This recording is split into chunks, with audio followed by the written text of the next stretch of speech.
الحمدللہ رب العالمین والصلاة والسلام علی خاتم النبیین اما بعد فاعوذ باللہ من الشیطان الرجیم بسم اللہ الرحمن الرحیم الصلاة والسلام علیک یا رسول اللہ وعلی آلک واصحابک یا حبیب اللہ الصلاة والسلام علیک یا نبی اللہ وعلی آلک واصحابک یا نور اللہ۔ رسول اکرم نور مجسم شاہ آدم و بنی آدم صلی اللہ تعالی علیہ وآلہ وسلم نے ارشاد فرمایا کہ جو روزانہ مجھ پر 1000 بار درود پڑھے گا مرے گا نہیں جب تک کہ جنت میں اپنی جگہ نہ دیکھ لے۔ کیا خوبصورت برکت ہے، اور اس ایک برکت کے پیچھے اتنی ساری فضیلتیں ہیں کہ ہر عقل مند آدمی سمجھ سکتا ہے۔ اللہ پاک ہمیں کثرت درود کرنے اور اس کی برکتوں سے حصہ حاصل کرنے کی توفیق عطا فرمائے۔ ناظرین، مدنی چینل ہر اسلامک ایونٹ پر جو بھی سال کے دوران ہوتے ہیں اسپیشل ٹرانسمیشنز کا اہتمام کرتا ہے، اور ان ایونٹس میں ہمارے جو صحابہ کرام علیہم رضوان ہیں، بالخصوص خلفائے راشدین، ان کے جب ایام آتے ہیں ان دنوں میں ان کی سیرت سے متعلق پروگرام پیش کیے جاتے ہیں تاکہ ہر عمر کے مسلمان کو ان صحابہ کرام علیہم رضوان کے جنہیں کامیابی کا معیار قرار دیا گیا، یہ وہ ہیں کہ جن کے ایمان کو کسوٹی قرار دیا گیا، یہ وہ ہیں کہ میرے آقا صلی اللہ تعالی علیہ وسلم سے براہ راست تربیت حاصل کرنے والے ہیں، یہ وہ ہیں کہ جنہوں نے اپنی آنکھوں کے سامنے قرآن کو نازل ہوتے ہوئے دیکھا، حدیثوں کو پیارے آقا صلی اللہ تعالی علیہ وسلم کی زبان حق کے ترجمان سے سنا۔ کہہ سکتے ہیں کہ اس امت میں سب سے زیادہ جو بیسٹ کمپینینز ہیں میرے آقا صلی اللہ تعالی علیہ وسلم کے، یہی صحابہ کرام کی جماعت ہے۔ نہ صرف یہ بلکہ میرے آقا صلی اللہ تعالی علیہ وسلم کے جو صحابہ ہیں وہ تمام گزشتہ انبیاء کے صحابہ سے افضل ہیں۔ ان کے فضائل، ان کے کمالات، اتنی بڑی پرسنالٹی، اور چونکہ ہمیں فالو کرنا ہے پیارے آقا صلی اللہ تعالی علیہ وآلہ وسلم کو، تو who is the best example to follow؟ ہم کیسے کر سکتے ہیں؟ صحابہ کرام کی زندگی معلوم ہو تو یہ ہمارے لیے سب سے بہترین شے ہے، کیونکہ انہوں نے وہ کیا جو میرے آقا صلی اللہ تعالی علیہ وسلم کی خواہش اور چاہت کے مطابق تھا۔ آج کا جو پروگرام ہے وہ مسلمانوں کے تیسرے خلیفہ حضرت سیدنا عثمان غنی رضی اللہ تعالی عنہ کی سیرت کے تعلق سے ہے۔ الحمدللہ آج ہمارے ساتھ مفتی اہل سنت مفتی محمد قاسم صاحب دامت برکاتہم العالیہ تشریف فرما ہے۔ ویلکم کرتا ہوں، مرحبا۔ انشاءاللہ عز و جل آج سوالات کی شکل میں ہم ان سے علم دین حاصل کریں گے، اور بالخصوص عثمان غنی رضی اللہ تعالی عنہ کی جو سیرت ہے اس کے مختلف پہلوؤں پر کلام سننے کی سعادت حاصل کریں گے۔ اول تاخیر ساتھ رہیے گا، انشاءاللہ آپ کے دل میں صحابہ کرام کے محبت میں یقیناً اضافے کا باعث ہوگا۔ مفتی صاحب، سب سے پہلے میں چاہوں گا کہ جب بھی ہم کسی پرسنالٹی کی بات کرتے ہیں، کلام کرتے ہیں، تو اس کی خصوصیات پر کلام ہوتا ہے، تو کمالات و خصوصیات جو ہے وہ کس طرح سے ہم اس کو ڈیفائن کرتے ہیں بنیادی طور پر؟ بسم اللہ الرحمن الرحیم۔ جب بھی کمالات و خصوصیات کا ذکر کیا جاتا ہے تو اس کی کئی اعتبار سے تقسیمات ہوتی ہیں۔ جی، کچھ خصوصیات وہ ہوتی ہیں کہ جو جس فرد کے بارے میں ہم کلام کرنا چاہ رہے ہیں اس میں بھی ہیں اور اس کے علاوہ دوسروں میں بھی ہیں، صحیح، اور وہ سب کے درمیان مشترک ہے، لیکن چونکہ وہ خوبی ہے تو لہذا بہرحال وہ صاحب جو ہیں وہ صاحب فضیلت ہیں اس خوبی کی وجہ سے۔ صحیح۔ دوسری وہ خصوصیات ہوتی ہیں یا وہ خوبیاں ہوتی ہیں کہ جس میں کوئی فرد دیگر افراد سے نمایاں ہوتا ہے، ان پر فائق ہوتا ہے۔ صحیح۔ اور تیسری وہ خوبیاں ہوتی ہیں کہ جو اسی میں پائی جاتی ہیں، اس کے علاوہ کسی دوسرے کو وہ خصوصیت حاصل نہیں ہوتی۔ واہ! جیسے اب اس کو عام اگر مثال میں سمجھنا چاہیں جی، تو جیسے نبی ہونے کے اندر تمام انبیاء علیہم الصلاۃ مشترک ہیں، لا نفرق بین احد من رسلہ، تو نفس نبوت میں تمام انبیاء علیہم الصلاۃ مشترک ہیں۔ لیکن اس کے بعد کچھ نمایاں خصوصیت ہے، جیسے وصف رسالت ہے کہ وصف رسالت سے جو موصوف ہستیاں ہیں وہ محض انبیاء علیہم الصلاۃ سے بلند تر۔ سبحان اللہ۔ لیکن اس کے بعد پھر کچھ وہ خصوصیات ہیں کہ جس میں بعض انبیاء علیہم الصلاۃ کی تخصیص ہے، جی جیسے نبی پاک صلی اللہ تعالیٰ علیہ وآلہ وسلم خاتم النبیین ہیں، بے شک تو اب یہ وہ وصف ہے کہ کسی اور رسول نبی کے اندر نہیں پایا جاتا۔ صحیح آپ سید المرسلین ہیں، یہ وصف بھی آپ کا ہی ہے۔ بے شک حضرت عیسیٰ علیہ السلام بغیر باپ کے پیدا ہوئے، یہ ان کی خصوصیت ہے۔ بے شک موسیٰ علیہ السلام نے اللہ تعالیٰ سے کلام کیا، یہ ان کی خصوصیت ہے۔ تو یہ وہ خصوصیات ہو جاتی ہیں، یعنی یہ کمالات ہیں لیکن مخصوص ہیں ان ہستیوں کے ساتھ۔ صحیح یہی معاملہ جو اس سے نیچے کے افراد ہوتے ہیں ان میں بھی پایا جاتا ہے۔ جیسے ہم ابھی بات کر رہے ہیں سیدنا عثمان غنی رضی اللہ تعالیٰ عنہ کی، جی آپ کی خصوصیات بھی اسی طرح 3 طرح کی ہیں۔ صحیح کچھ وہ خصوصیات ہیں جس میں آپ دوسروں کے ساتھ شریک ہیں، ٹھیک ہے کہ جیسے آپ میں یہ خصوصیت ہے ایسے ہی دوسروں کے اندر بھی وہی وصف پایا جاتا ہے۔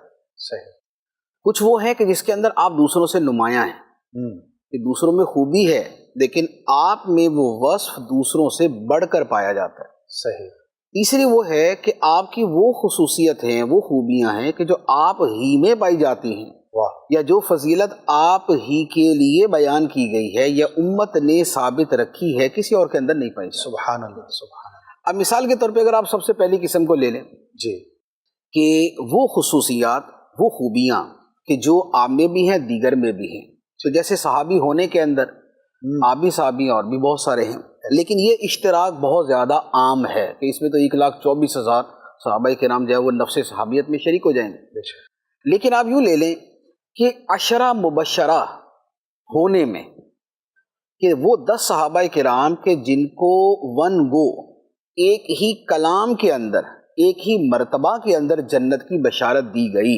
سبحان اللہ ابو بکر جنت میں ہے، عمر جنت میں ہے، عثمان جنت میں ہے، علی جنت میں ہے، طلحہ جنت میں ہے، زبیر جنت میں ہے۔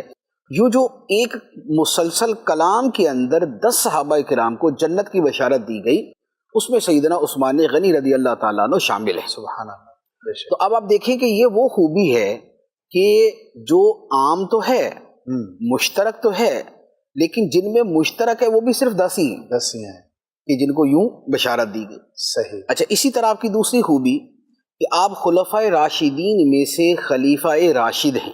سبحان اللہ خلیفہ راشد کون ہے کہ جو نبی پاک صلی اللہ تعالیٰ علیہ وآلہ وسلم کے اعلیٰ ترین طریقے پر جس نے خلافت کے سلسلے کو چلایا۔ بے شک تو اب یہ ویسے تو 5 ہیں، صحیح لیکن عام طور پہ خلفائے راشدین اور خلفائے اربع کا لفظ بولا جاتا ہے، یعنی سیدنا صدیق اکبر، سیدنا عمر فاروق، سیدنا عثمان غنی، سیدنا علی المرتضیٰ رضی اللہ تعالیٰ عنہم اجمعین، اور ویسے سیدنا امام حسن مجتبی رضی اللہ تعالیٰ عنہ، آپ بھی خلیفہ راشد ہیں، لیکن وہ مدت اتنی قلیل ہے کہ ان کو مولا علی رضی اللہ تعالیٰ عنہ کے ساتھ ہی شامل کر دیا جاتا ہے۔ صحیح تو آپ خلفۂ راشدین میں شامل ہیں، صحیح تو یہ مشترک ہے لیکن 4 یا 5 افراد کے درمیان۔ صحیح دوسرے نمبر پہ جو خصوصیات ہیں کہ جس میں آپ دوسروں سے نمایاں ہیں، دوسروں پر فائق ہیں، لیکن یہ نہیں کہ صرف آپ ہی کے اندر وہ وصف پایا جاتا ہے، آپ دوسروں سے نمایاں ہیں۔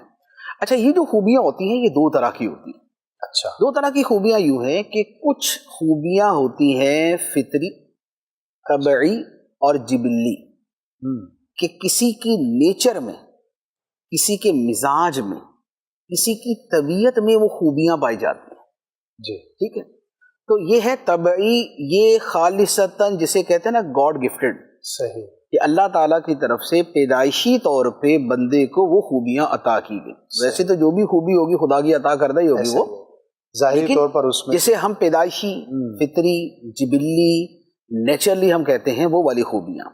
جیسے اس میں آپ لے لیں کہ اگر سیدنا صدیق اکبر رضی اللہ تعالیٰ عنہ کو دیکھیں تو ان کی طبیعت میں نرمی، بے شک حلم، صداقت، بے شک یہ ان کی فطری خوبیاں ہیں۔ اچھا، حضرت سیدنا عمر فاروق رضی اللہ تعالیٰ عنہ کو لیں تو ان کی طبیعت کے اندر غیرت، شدت اور عدالت، سبحان یہ ان کی فطری خوبیوں میں سے۔ بے شک اچھا، مولا علی شیر خدا رضی اللہ تعالیٰ عنہ کو لیں تو ان کی طبیعت کے اندر سادگی اور شجاعت، شجاعت یہ ان کی فطری خوبیاں۔ یہ ایسا نہیں ہے کہ انہوں نے محنت کر کے حاصل کی، یہ طبعاً ہی اللہ تعالیٰ نے ان کے وجود کے اندر رکھی۔ ماشاءاللہ تو سیدنا عثمان غنی رضی اللہ تعالیٰ عنہ کی جو خوبیاں جبلی ہیں، فطری ہیں، وہ کیا ہے؟ ان میں ایک بڑا نمایاں وصف وہ ہے حیا، بے شک کہ آپ کا حیا میں بڑا بلند نام ہے، بڑا بلند مقام ہے۔ ایسا ہی ہے دوسرا آپ کا وصف ہے سخا. ایک حیا ہے، دوسرا سخا ہے.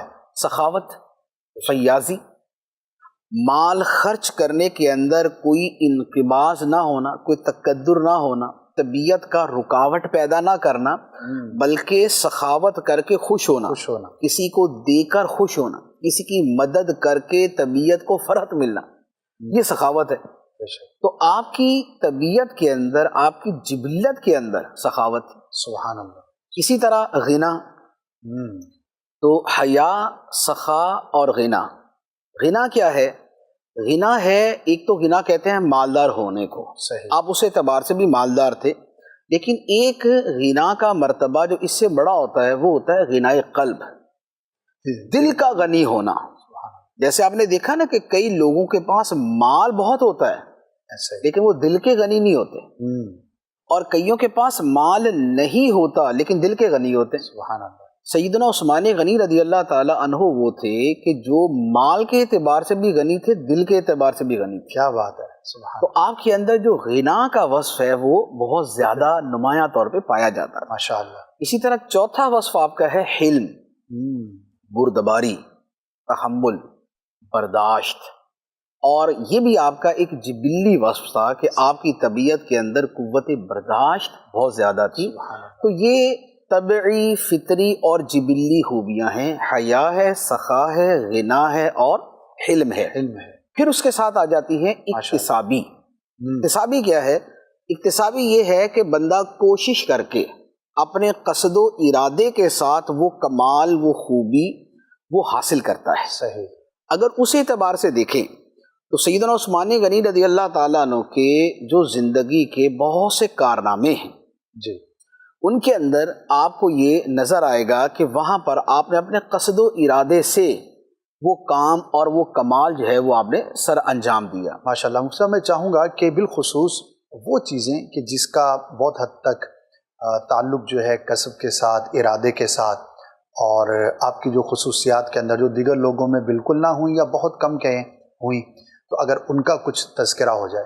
دیکھیے، ایک تو جو آپ نے خود ایک عمل کیا اور وہ آپ کی فضیلت میں شمار ہوا، اس میں آپ کا 2 ہجرتیں کرنا.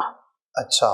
آپ کا لقب ہے صاحب الہجرتین. صاحب الہجرتین. صاحب الہجرتین، کیونکہ نبی پاک صلی اللہ تعالیٰ علیہ وآلہ وسلم کے صحابہ کرام نے، بعض نے صرف ایک ہجرت کی حبشہ کی طرف، صحیح، بعض نے صرف ایک ہجرت کی مدینہ منورہ کی طرف، اور بعض نے 2 ہجرتیں کی، صحیح، حبشہ کی طرف اور مدینہ منورہ کی طرف.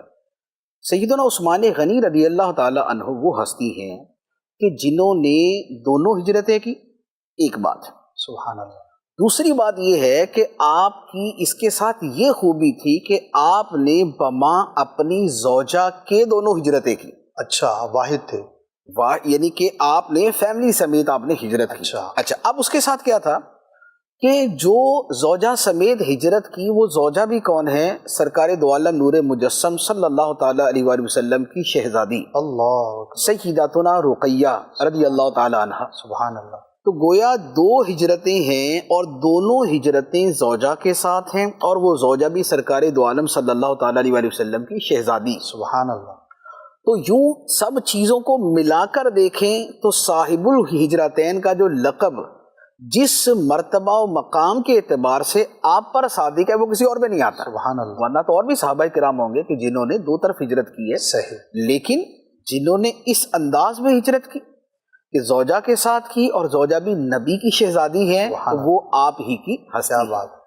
دوسرا آپ کا جو بہت بڑا وصف ہے وہ یہ ہے کہ آپ نے قرآن مجید میں جس غزوے کو بہت زیادہ نمایاں کر کے بیان کیا گیا، جس پر کثیر آیات نازل ہوئیں، جسے اللہ تعالیٰ نے مختلف انداز میں بیان کیا، جس غزوے کے پہلے، دوران اور بعد کے واقعات کو بھی کئی انداز میں بیان کیا، آپ کا اس غزوے میں سب سے نمایاں رول تھا. سبحان اللہ. وہ تھا غزوہ تبوک. غزوہ تبوک جو ہے یہ اسلام کی تاریخ کا سب سے مشکل غزوہ تھا. یعنی نبی پاک صلی اللہ تعالی علیہ وسلم کی حیات ظاہری کا سب سے مشکل غزوہ تھا کہ جس میں لشکر کی تعداد بہت زیادہ اور موسم شدید ترین گرم اور غزوہ بہت دور جا کے تھا، ٹریول بہت. تو اس کے لیے جو سامان سفر تھا، اس سامان سفر میں سیدنا عثمان غنی رضی اللہ تعالی عنہ نے جو کردار ادا کیا کہ سب سے زیادہ مال سبحان اللہ. جو راہ خدا میں دیا گیا وہ سیدنا عثمان غنی رضی اللہ تعالیٰ عنہ کی طرف سے دیا گیا. اس کے واقعات ہمارے بہت سارے پروگراموں کے اندر بیان ہوئے ہی ہوں گے کہ آپ نے 1000 دینار دیا، 100 اونٹ بما ساز و سامان، پھر 200 اونٹ بما ساز و سامان، پھر 300 اونٹ بما ساز و سامان.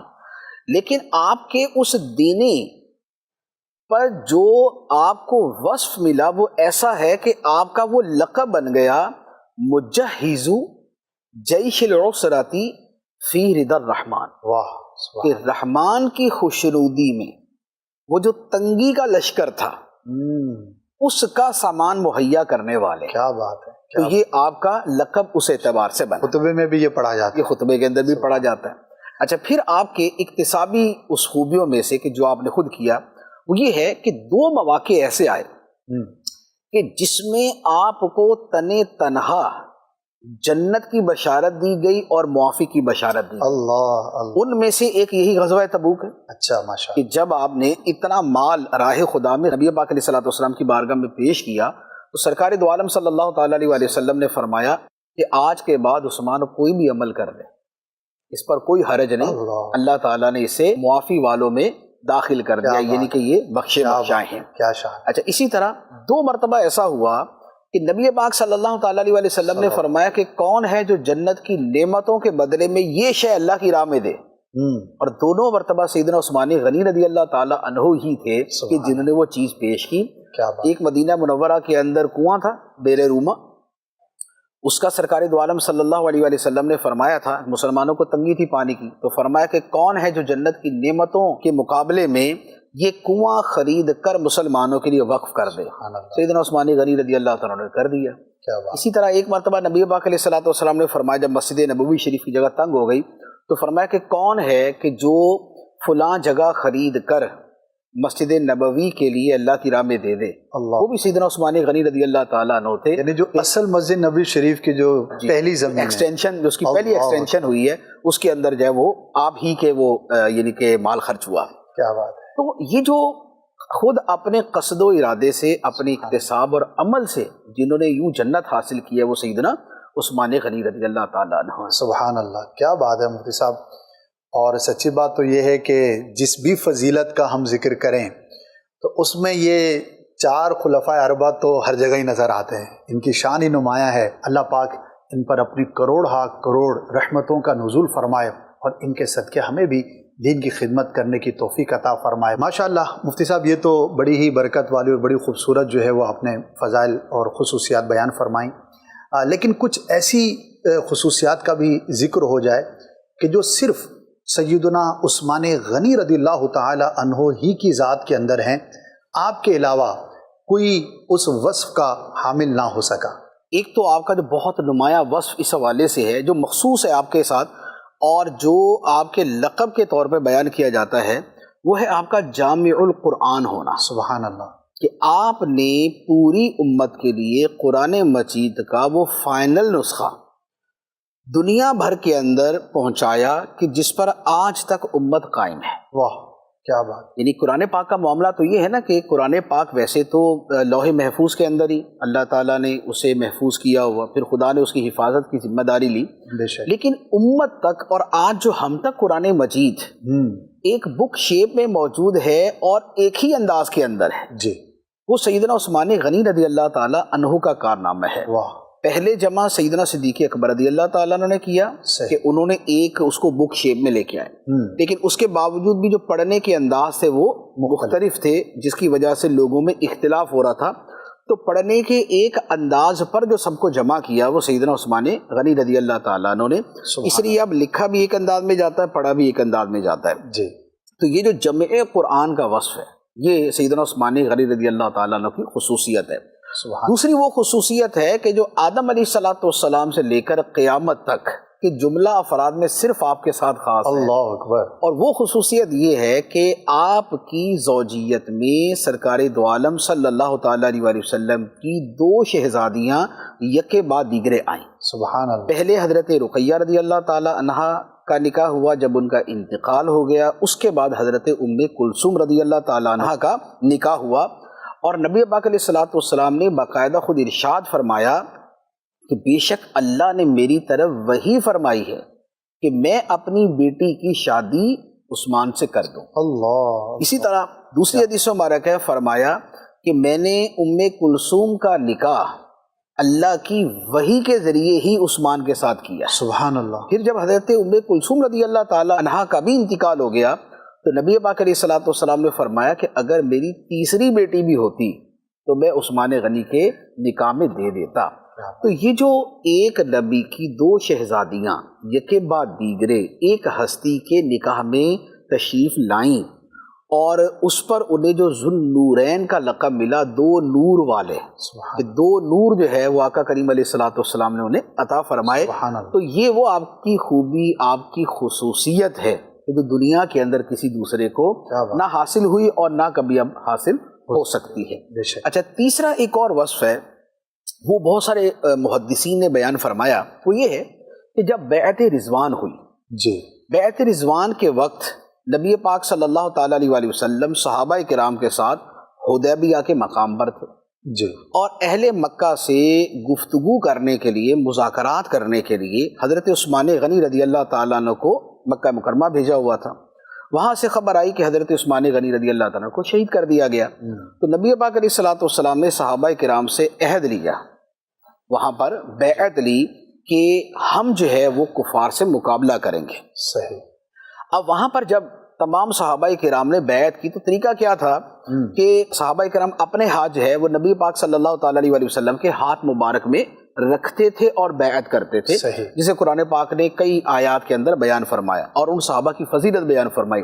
لقد رضی اللہ عن المؤمنین اذ یبایعونک تحت الشجرہ، بے شک اللہ راضی ہو گیا ان مومنوں سے جو درخت کے نیچے اے حبیب تمہارے ہاتھ پہ بیعت کر رہے تھے۔ واہ، کیا بات۔ اور صحابہ کرام جو بیعت کر رہے تھے اسے اللہ تعالیٰ نے فرمایا ید اللہ فوق ایدیہم، سبحان اللہ، کہ ان کے ہاتھوں میں، صحابہ کرام کے ہاتھوں میں ہاتھ سرکار دو عالم صلی اللہ علیہ وآلہ وسلم کا تھا، لیکن رب نے فرمایا ید اللہ فوق ایدیہم، اللہ کا ہاتھ ان کے ہاتھوں۔ کیا بات۔ اچھا، اب یہ تو ہے کہ صحابہ کرام نے بیعت کی، جی، ہر ایک نے اپنا ہاتھ دیا اور بیعت کی۔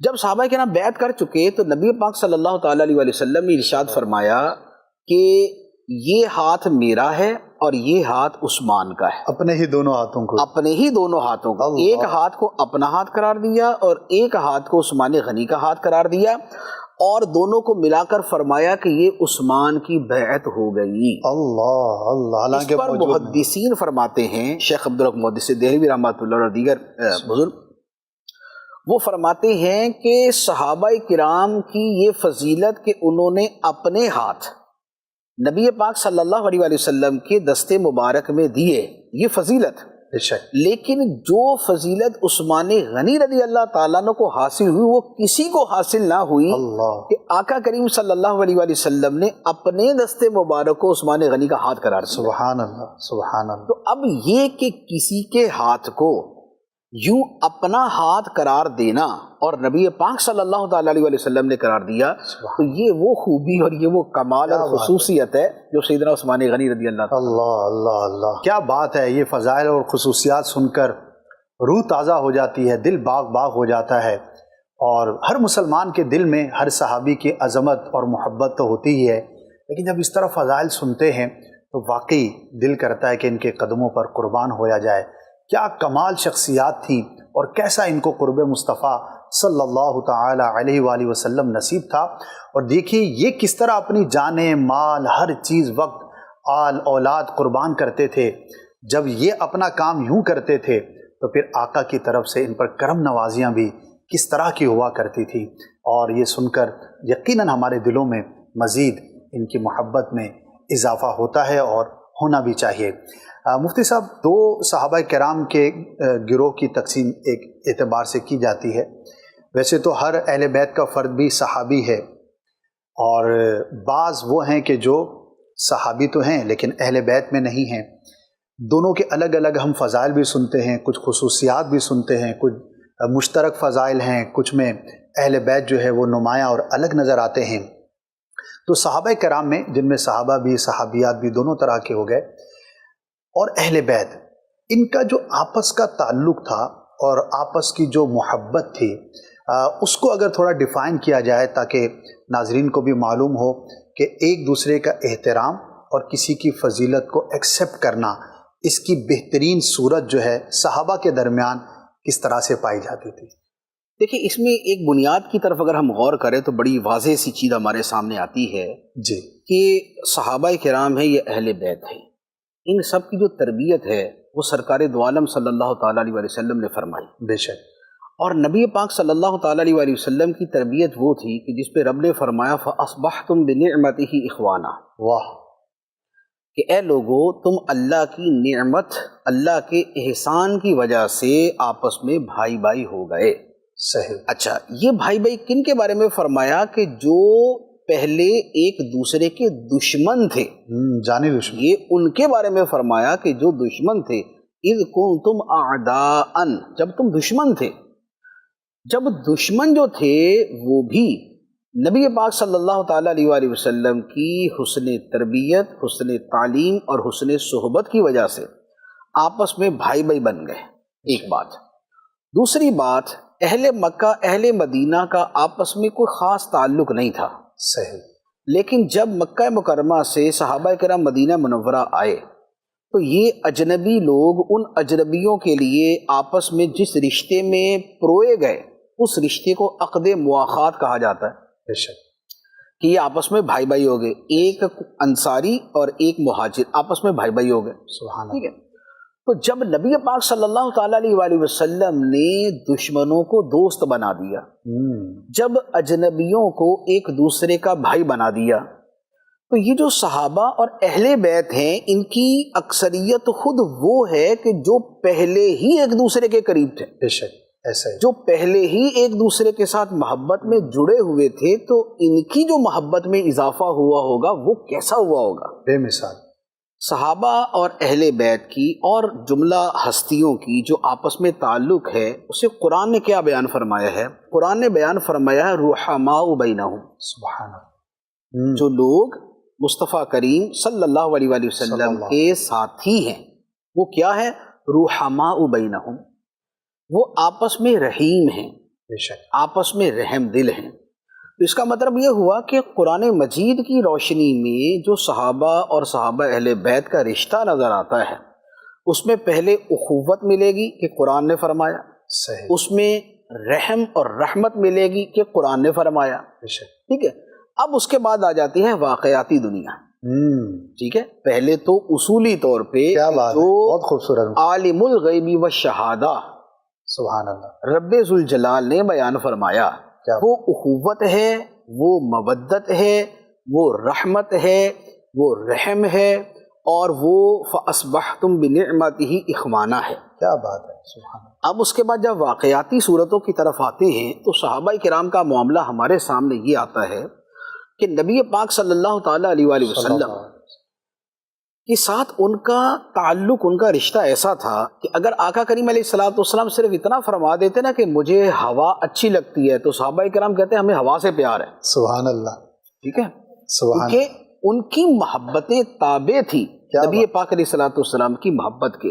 بے شک. اس لیے آقا کریم صلی اللہ علیہ وآلہ وسلم نے اگر لوکی شریف کو پسند کیا تو صحابہ کرام کو لوکی سے بھی پیار ہو گیا. واہ.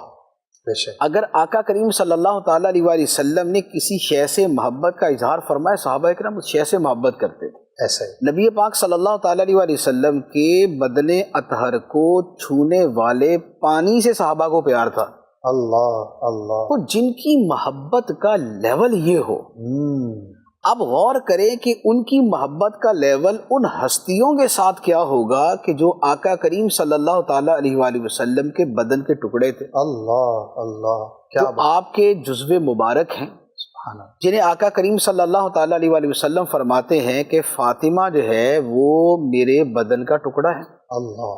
اسی لیے سیدنا صدیق اکبر رضی اللہ تعالیٰ عنہ نے سیدتنا فاطمہ تو زہرا رضی اللہ تعالی عنہا سے فرمایا تھا کہ اے فاطمہ، اللہ کی قسم نبی پاک صلی اللہ علیہ وآلہ وسلم کی قرابت داری، رشتہ داری مجھے اپنی رشتہ داری سے زیادہ پیاری ہے۔ اللہ، یہ آپ کے الفاظ سے۔ بے شک۔ اور امام ابو یوسف رحمۃ اللہ علیہ کی کتاب ہے کتاب الخراج، اس میں جو مالی معاملات ہیں ان کی تقسیم کا بیان ہے۔ میں نے جب وہ کتاب پڑھی تو سیدنا عمر فاروق رضی اللہ تعالیٰ عنہ کی ذات مبارک اور آپ کی جو آقا کریم علیہ الصلوۃ والسلام سے محبت، آقا کریم علیہ الصلوۃ والسلام کی نسبتوں سے محبت، وہ ایسی یونیک انداز میں سامنے آتی اچھا کہ آپ کے پاس جو مال غنیمت آتا اس میں جو زیادہ حصہ دیا جاتا وہ یا تو آقا کریم علیہ الصلوۃ والسلام کے شہزادوں یعنی نواسوں امام حسن حسین رضی اللہ تعالیٰ عنہما کو دیا جاتا صحیح، اور یا ازواج مطہرات کو دیا جاتا، سبحان اللہ، اور یا جو معاونین مصطفیٰ صلی اللہ علیہ وآلہ وسلم ہیں اصحاب بدر ان کو دیا جاتا، اچھا، یعنی صحابہ بقیہ کو میں اس بھی کے وہ- بعد میں دیا جاتا۔ اللہ، ٹھیک ہے؟ اچھا، اسی طرح آپ اس کا اس واقعے سے اندازہ لگائیں کہ ایک مرتبہ حضرت عبداللہ ابن عمر یعنی حضرت عمر کے بیٹے جی، آپ ملنے کے لیے آئے اور دروازے پہ کھڑے تھے، اندر سیدنا عمر فاروق رضی اللہ تعالیٰ کسی سے بات چیت کر رہے تھے، تو امام حسین رضی اللہ تعالیٰ عنہ آئے، امام حسن رضی اللہ تعالیٰ عنہ وہ آئے، انہوں نے دیکھا کہ ان کا تو اپنا بیٹا دروازے پہ کھڑا ہے، تو مجھے کہاں ملاقات کا موقع ملے گا، واپس چلے گئے۔ صحیح، چند دنوں کے بعد جب حضرت عمر فاروق رضی اللہ تعالیٰ سے ملاقات ہوئی تو آپ نے فرمایا کہ شہزادے کئی دنوں سے ملاقات نہیں، نظر نہیں ہے، تو انہوں نے فرمایا کہ میں حاضر ہوا تھا لیکن میں نے دیکھا کہ آپ کے اپنے بیٹے دروازے پہ کھڑے ہیں تو میں چلا گیا۔ مروتاً، فرمایا کہ تم میرے بیٹے جیسے نہیں، اللہ، تم اگر آتے تو تمہیں میں ضرور اندر بلا۔ کیا بات ہے، کیا شان ہے، تو صحابہ کرام اپنے بیٹوں سے بڑھ کر جو پیار تھا وہ نبی پاک صلی اللہ تعالیٰ علیہ وسلم کے بیٹوں سے کرتے تھے۔ سبحان اللہ، تو سرکار فرماتے ہیں یہ دونوں میرے بیٹے ہیں، بے شک، تو ان بیٹوں سے پیار اپنے بیٹوں سے بڑھ کر کرتے تھے۔ اہل بیت کے اندر تو ازواج مطہرات بھی ہیں۔ جی، اچھا، آپ ایک اور پہلو سے اگر دیکھیں، اہل بیت میں ازواج مطہرات ہیں اور ازواج مطہرات میں حضرت عائشہ صدیقہ رضی اللہ تعالی عنہا سیدنا صدیق اکبر کی بیٹی ہیں، حضرت حفصہ جو ہے عمر فاروق رضی اللہ تعالی عنہ کی بیٹی، جی، ٹھیک ہے؟ تو اب آپ خود غور کر لیں کہ باپ کو اپنی بیٹی سے جو پیار ہوگا بے شک، اور اس پیار کے اندر جو نسبت مصطفیٰ کے ساتھ جو پیار ہے وہ اس میں اس کے ساتھ جدا گانا ہوگا، تو شیخین کریمین کا جو اہل بیت سے پیار ہے وہ تو یہیں سے پتہ چل جائے گا۔ کیا بات ہے، کیا بات ہے، اور عثمان غنی رضی اللہ تعالیٰ عنہ کو دیکھیں گے تو انہیں تو آقا کریم صلی اللہ تعالیٰ علیہ وسلم نے خود ذوالنورین کے مرتبے پہ فائز فرمایا کہ اپنی 2 شہزادیاں عطا فرمائیں، بے شک، تو ان کا اہل بیت سے پیار جو ہے وہ کیسا سبحان ہوگا۔ اللہ، تو یہ صحابہ کرام کی جو پوری زندگی ہے وہ سب ایسی تھی۔ سیدنا ابوبکر صدیق رضی اللہ تعالیٰ عنہ کی شان میں جی، آپ یقین کریں کہ اگر اقوال جمع کیے جائے نا تو اکثر و بیشتر اقوال مولا علی شیر خدا رضی اللہ تعالیٰ عنہ کے ملتے ہیں، اللہ، کیا ایک بات، آدھ نہیں، یعنی کثیر تعداد میں، حتیٰ کہ جمع قرآن جو ہے، جمع قرآن یہ جو قرآن پاک جمع کیا گیا ہاں جی، تو اس کی بنیاد تو سیدنا ابوبکر صدیق رضی اللہ تعالیٰ نے کی تھی۔ صحیح، جب قرآن مجید جمع کر دیا گیا تو مولا علی شیر خدا رضی اللہ تعالیٰ نے فرمایا کہ اللہ کی بارگاہ میں اجر و ثواب کے اعتبار سے سب سے عظیم ہستی قرآن پاک کے معاملے میں ابوبکر صدیق کی، سبحان اللہ، سبحان یعنی اللہ، قرآن کے حوالے سے جسے سب سے زیادہ اللہ کی بارگاہ میں اجر ملے گا وہ سیدنا ابو بکر صدیق رضی اللہ تعالیٰ عنہ کہ انہوں نے قرآن پاک کو جمع کیا۔ کیا بات ہے، اسی طرح اور کتنے اقوال ہیں، تو یوں الحمدللہ ان کی جو ماشاء اللہ، بہت خوب مفتی صاحب، اور ناظرین کو یہ عرض کروں گا کہ سیرت کا مطالعہ کریں تو اس کے اندر ان پہلوؤں پر بھی غور کریں، اور آج اگر ہم ایک دوسرے کے ساتھ اچھا تعلق رکھتے ہیں یا رکھ سکتے ہیں، مسلمان بھی تو جانا ہے، آج بھی ہر قوم کے اندر مسلمان ملیں گے، ہر زبان کے اندر مسلمان ملیں گے، ہر علاقے میں مسلمان ملیں گے، ہمارا جو آپس کا انٹریکشن ہے یہ سب سے خوبصورت اور بہترین کیسے ہو سکتا ہے، اس کی اگزامپل بھی ہمیں صحابہ کرام علیہم رضوان کے آپس کے تعلقات ہی میں نظر آئے گی اور مل سکتی ہے۔ اللہ پاک ہمیں ان کے نقش قدم پر چلنے کی توفیق عطا فرمائے۔ مفتی صاحب، سوالات تو کافی ہیں اور وقت کے دامن میں گنجائش مجھے کم نظر آ رہی ہے، میں چاہوں گا کہ کچھ خلافت پر بھی بات ہو جائے، کیونکہ جب خلفائے راشدین کی بات ہوتی ہے تو ناظرین بھی سننا چاہیں گے کہ ان کا جو دور خلافت تھا وہ کیسا تھا، اور ایک پہلو یہ بھی بیان کیا جاتا ہے کہ ابتدائی دور ان کا اتنا شاندار تھا کہ کئی چیزوں کے اندر فاروق اعظم رضی اللہ تعالی عنہ نے جن چیزوں کی بنیاد رکھی، جس لیول پر لے گئے، یہ ان کو اس سے بھی مزید اعلیٰ مرتبے پر لے کر پہنچے، اور بڑے خوبصورت انداز پر انہوں نے ایڈمنسٹریشن فرمائی۔ آخر میں کچھ الگ ماحول ہوا، تو تھوڑا اگر مختصر تذکرہ اس کا بھی ہو جائے۔ سیدنا عثمان غنی رضی اللہ تعالیٰ عنہ کا جو دور خلافت ہے، اس میں جو فتوحات کا سلسلہ تھا جی، وہ تو الحمدللہ وہ ویسے کا ویسا جاری رہا، بلکہ اس میں کئی اعتبار سے اضافہ ہوا۔ جیسے جو مہمات جی سیدنا عمر فاروق رضی اللہ تعالیٰ عنہ نے جاری فرمائی ہوئی تھی، آپ نے ان کو جاری رکھا، صحیح، جو مکمل نہیں ہوئی تھی ان کو پایا تکمیل تک پہنچایا، بے شک، جہاں کہیں بغاوت ہوئی اس بغاوت کا خاتمہ فرمایا، صحیح، اور جن جن علاقوں کی طرف سیدنا عمر فاروق رضی اللہ تعالیٰ عنہ توجہ نہ فرما سکے یا اس آپ کو وقت نہ مل سکا، جی، ان علاقوں کی طرف بھی سیدنا عثمان غنی رضی اللہ تعالیٰ عنہ نے لشکر روانہ فرمائے۔ جیسے آپ اس کی مثال لے لیں کہ یہ جو ہمارا جو سندھ کا علاقہ ہے، جس میں حقیقت میں پورا پاکستان ہی شامل ہو جاتا ہے، جی، سندھ ہے، مکران ہے، کابل ہے، تبرستان ہے، اسی طرح پھر آذربائیجان ہے، پھر ادھر ایشیائی کوچک کی طرف جو آرمینیا ہے، یہ سارے کے سارے علاقے وہ ہیں جہاں کی فتوحات کی ابتدا سیدنا عثمان غنی رضی اللہ تعالیٰ نے، بعد میں جا کے یہ پورے فتح ہوئے۔ صحیح، تو ایک طرف تو یہ والا جو ایسٹ کا جو مشرق کا خطہ تھا یہ اس طرف ہوئے، دوسری طرف جو اسلام کی تاریخ میں سب سے پہلے بحری بیڑا اور جو سمندری جو ہے وہ فتوحات کا سلسلہ ہوا، اس کی بنیاد بھی سیدنا عثمان غنی رضی اللہ تعالیٰ عنہ نے رکھی تھی۔ امیر معاویہ رضی اللہ تعالیٰ عنہ نے وہ بیڑا تیار کیا تھا، اور اس کی جو پرمیشن تھی وہ سیدنا عثمان غنی رضی اللہ تعالیٰ نے عطا فرمائی تھی، سبحان اللہ، اور پھر اسی کے ذریعے بحیرہ روم کی طرف جو لشکر گئے، اور جنہوں نے سب سے پہلے جا کے قبرص، سائپرس جو یورپ کا جو ہے وہ بنتا ہے، جی، وہاں پر جو ہے نا وہ فتوحات حاصل کی۔ تو گویا جو یورپ کی سائیڈ پہ فتوحات کا سلسلہ ہے وہ بھی حضرت عثمان غنی رضی اللہ تعالیٰ عنہ نے اس کی بنیاد رکھی۔ اس طرف جو ایسٹ کی طرف کا جو ایریا ہے جو ہمارا خطہ ہے، اس طرف بھی سیدنا عثمان غنی رضی اللہ تعالیٰ عنہ ہی جو ہے وہ آپ نے لشکر روانہ فرمائے۔ سبحان تو لہذا یہ وہ ہے جو آپ نے ایکسٹینشن کی۔ اب رہا یہ بات کہ آپ کے جو دور خلافت کے آخری سال تھے، جی، اس کے اندر جو ہے وہ بغاوت ہوئی، فتنے ہوئے، اور بڑے جو ہے وہ تکلیف دہ حالات سامنے آئے، جس کے نتیجے میں عثمان غنی رضی اللہ تعالیٰ عنہ شہید ہوئے۔ جی، اس کے کثیر اسباب ہیں، جن میں کچھ ویلڈ ہیں، کچھ ان ویلڈ ہیں، لیکن جو سب سے بنیادی اس کے اندر سبب ہے وہ کیا تھا؟ وہ تھا اسلام، اسلامی فتوحات، اسلام کی ترقی اور اسلام کے عروج کے خلاف ایک سازش۔ اچھا، ایک سازش تھی جس کا بانی تھا عبداللہ بن سبا۔ اچھا، عبداللہ بن سبا جو ہے یہ ایک یہودی تھا، اور اس نے ایک سازش کی بنیاد رکھی۔ کوفہ میں، بصرہ میں، شام کے ایریاز میں اس نے اپنے گروپ تیار کیے۔ وہ زمانہ چونکہ کمیونیکیشن کے اعتبار سے آج جیسا نہیں تھا کہ بھائی کسی بھی جگہ کوئی کام ہو رہا ہے تو فوری طور پہ ارجنٹ اطلاع مل جائے، ایسا نہیں تھا۔ تو لہذا اس نے اپنے افراد تیار کیے۔ اسلام کے دشمنوں کی کمی نہیں تھی، آخر اسلام نے جن خطوں کو فتح کیا، جی، اس خطے کا ایک ایک فرد بشر تو مسلمان نہیں ہو گیا تھا، ایسے ہی، اور بالفرض ظاہری طور پہ جنہوں نے کلمہ پڑھ بھی لیا تھا تو وہ سارے کے سارے دل و جان سے تھوڑی مسلمان ہو گئے تھے۔ ایسے ہی، تو ہر ایک کے پیچھے ایک کہانی، ایک کینہ، ایک بغض کچھ بھی ہو سکتا ہے۔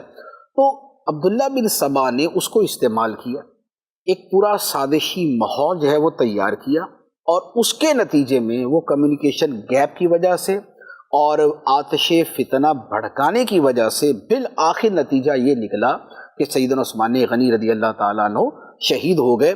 اگرچہ آپ کی شہادت کو روکنے کے لیے سیدنا علی المرتضیٰ شیر خدا رضی اللہ تعالیٰ عنہ، سیدنا امام حسن، امام حسین رضی اللہ تعالیٰ عنہما یہ موجود تھے، جنہوں نے حفاظت کے لیے کوشش کی، جنہوں نے جو فتنے والے لوگ تھے ان سے مذاکرات کیے، اور ان کے کہنے پر وہ چلے بھی گئے، لیکن پھر دوبارہ لوٹ کے آئے اور حملہ کیا اور سیدنا عثمان غنی رضی اللہ تعالیٰ عنہ کو شہید کیا۔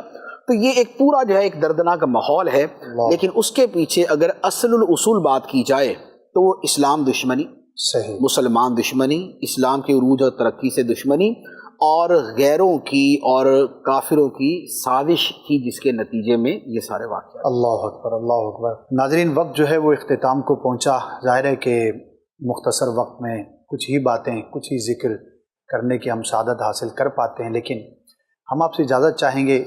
پیغام یہ ہے، گزارش یہ ہے کہ تھوڑا وقت نکال کر آپ کی سیرت پر موجود کتابوں کو پڑھ لیجئے۔ انشاءاللہ آپ کو ایک نہیں، ایک سے زائد کتابیں المدینۃ العلمیہ سے جو پرنٹ ہو کر شائع ہو کر مکتبے پر آئیں وہ بھی آپ کو مل جائیں گی۔ امیر اہل سنت کے رسائل بھی ہیں، مختصر بھی ہیں، وہ پڑھنا آسان ہے۔ اس مہینے کی مناسبت سے یہ کتابیں حاصل کیجئے، اور پوری سیرت کو جب ہم پڑھتے ہیں تو کسی بھی پرسنالٹی کے تمام پہلوؤں کو کچھ نہ کچھ ہم سمجھنے میں کامیاب ہو سکتے ہیں۔ اللہ پاک ہمیں صحابہ و اہل بیت سے حقیقی طور پر محبت کرنے اور ان کے نقش قدم پر چلنے کی توفیق عطا فرمائے۔ یہ بھی ریکویسٹ کروں گا کہ اپنے گھروں میں فاتحہ خوانی کریں، کچھ اچھا کھانا بنا لیں، تقسیم کر دیں ہمسایوں میں، غریبوں میں، اور بچوں کے سامنے جب آپ ایسی ایکٹیویٹی کرتے ہیں وہ پوچھیں گے کیا ہو رہا ہے، تو جی یہ ایصال ثواب اور فاتحہ خوانی عثمان غنی رضی اللہ تعالی عنہ کی نسبت سے ہم کر رہے ہیں، انہیں ایصال ثواب کرنے کے لیے ہم کر رہے ہیں، تو اس سے گھر میں بھی اچھا ماحول بنتا ہے۔ جب ہم ثواب کا تحفہ پیش کریں گے وہ اپنی شان کے مطابق ہم پر ضرور نظر کرم فرمائیں گے۔ اللہ پاک ہمیں بھی عثمان غنی رضی اللہ تعالی عنہ کی برکتوں سے حصہ عطا فرمائے۔ مدنی چینل دیکھتے رہیے۔ صلو علی الحبیب صلی اللہ تعالی علی محمد صلی اللہ علیہ وآلہ وسلم۔